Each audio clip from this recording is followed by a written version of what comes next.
Hej, det er Helene Berg. Jeg vil gerne fortælle om Karis Evenstuen. Jeg bliver hurtigt mobbet. Jeg bliver meget såret af Liv og Anna og...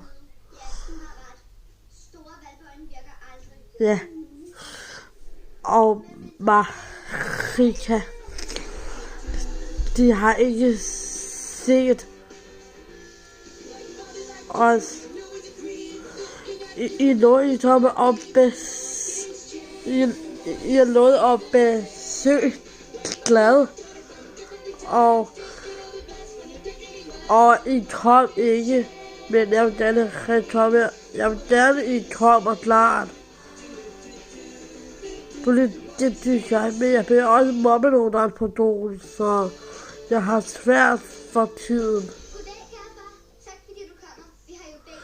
Det, der jeg har svært for tiden, er fordi jeg bliver hårdt mobbet eller sådan noget.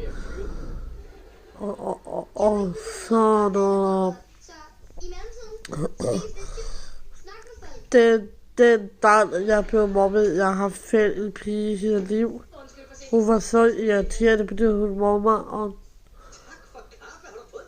og så sagde hun til mig, at jeg gav mig sammen med hende, fordi jeg synes, hun er irriterende og ikke tale med nogen.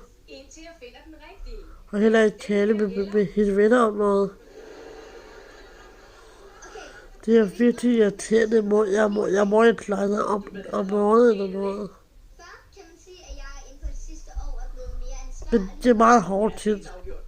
Og det vil jeg ikke fortælle jer om for meget.